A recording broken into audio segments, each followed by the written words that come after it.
Hello, I'm Christy O'Brien. Mustering has progressed from horses and motorbikes to planes and helicopters. Now, more changes in the air. An ag tech company in northwest Queensland is hoping to become the first in the world to commercialise livestock mustering with drones. Cairns-based reporter Christy Sexton McGrath went bush to meet the founder and grazier who has his eyes in the sky.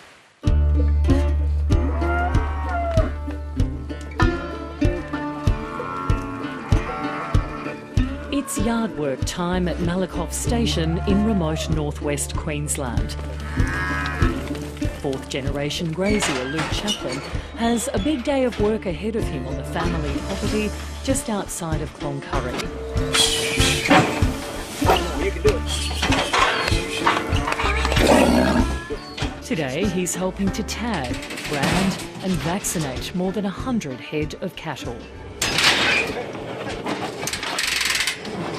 But it's how these cattle were located and mustered across thousands of hectares of land that has the livestock industry excited. Taking off.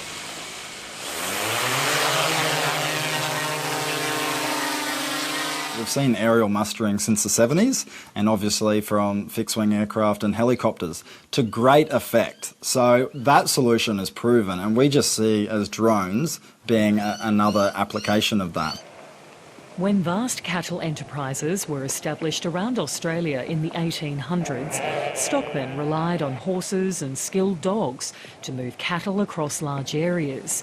Their expertise were essential to keep cattle safe from predators and ensure they had enough food and water. The Chaplin family have a long and proud history running their Malakoff station, a 30,000 hectare grazing property. They've been here for more than a century. Equipment stored in the old shed, a testament to the many changes over that time. No area more so than mustering. Patrick Chaplin has been managing the family property for nearly 50 years. He's seen those changes firsthand. Well, we used to do it all on horseback, but now just, sometimes I'll get a helicopter, but motorbike and horse, mainly. Chasing animals with helicopters and aeroplanes is a distinctly Australian form of aviation, particularly on the huge cattle stations of the north. It's traditionally a resource-heavy operation that also requires a team of ringers on the ground. But Luke Chaplin is off to do it solo today. He saw drone mustering as a solution to the logistical challenges the industry is facing. It came from some of the issues we were having on farm. You know, hard to get labour, quite expensive, the cost of helicopter mustering. And I just saw the range of different, benefits that it could provide. So it sort of started here with my cheap little red drone that I got in Hong Kong that is still out in the paddock when I was trying to get some heifers in after the first round of mustering in 2018. And it's just grown since then. Despite the cutting-edge technology, the concept uses the same principles of mustering which have been around for centuries. The drone works by being piloted behind a mob of cattle, which sets them in the right direction. Then, once the drone is brought back in front of the animals, it slows them down.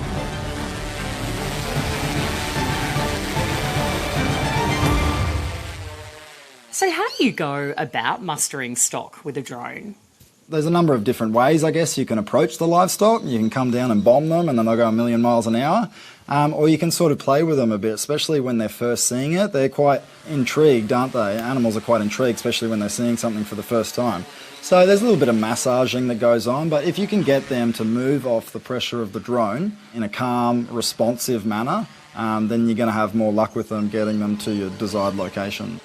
SkyKelpie has already had some promising results following a trial with Meat and Livestock Australia and Queensland's Department of Agriculture and Fisheries.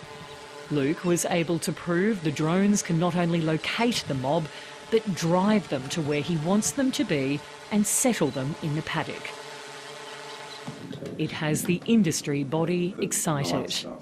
We think about drones as a concept for mustering livestock. We think it's one of these fantastic opportunities to learn from what we know has worked over so many years, so helicopters and on-the-ground engagement with livestock, and also how we understand livestock's response to interaction with noise and movement. And we think something like drones are a fantastic piece of technology which will provide us with a lot of options in livestock mustering in the future. Powering up. Taking off. It's not just the big end of town that's interested. Luke's been holding drone mustering workshops across the country, spreading the word about the potential game changer. So we do field a few questions about, will the stock desensitise to the drone? Will they start to disrespect it? What we've learned is when you put the necessary pressure for them to move off you, just releasing that pressure and giving them that reward will keep them responsive. Those in attendance can see the sky's the limit. Oh yeah, I'd give it a go. Yep.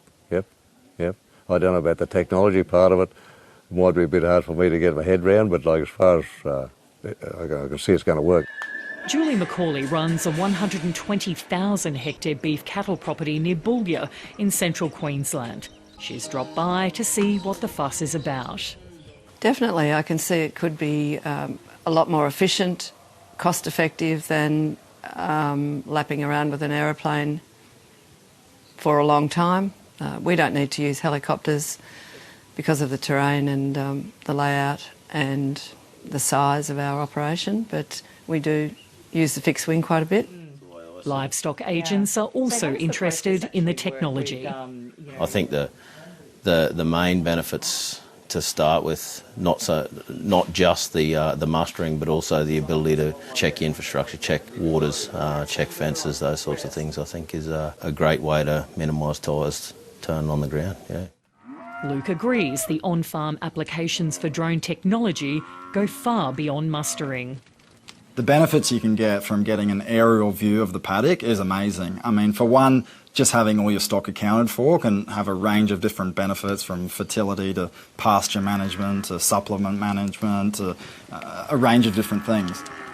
There's also the ability to work at night, a feat rarely attempted by producers on motorbikes or horseback due to the risk of navigating uneven terrain in the dark.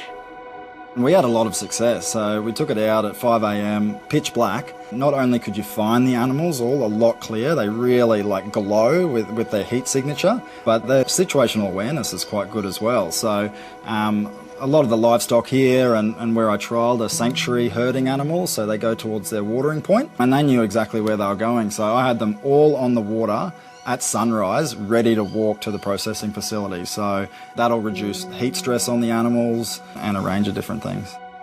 It's also handy for chasing off nighttime predators. Luke spotted this wild dog stalking a flock of lambs in the middle of the night. And there's the safety benefits.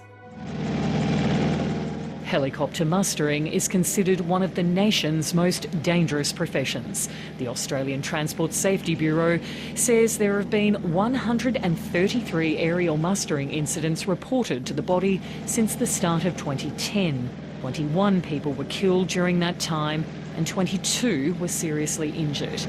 CASA describing the aerial mustering sector in a report as hazard-rich, due to low-level flying and risks of terrain, trees and power lines. Central Queensland cattleman Alan Acton died in a helicopter crash while mustering on his property west of Rockhampton earlier this year. Mr Acton's nephew, Brent Acton, was also killed in a separate helicopter crash in 2017. He'd been on his way to muster at the Chaplin family property. The use of drones is going to have a range of safety benefits. I think it is going to hopefully decrease the use of four-wheelers and side-by-sides, which is, obviously a big leader of on-farm deaths. But obviously the obvious one is getting, manned aviation out of the sky for these practices. We did have a family friend who used to come and muster here quite often. He was on his way one early morning. And unfortunately had a mechanical error and passed away on the way to coming to muster here. So obviously, devastating for his family, for the community, and for my family here as well.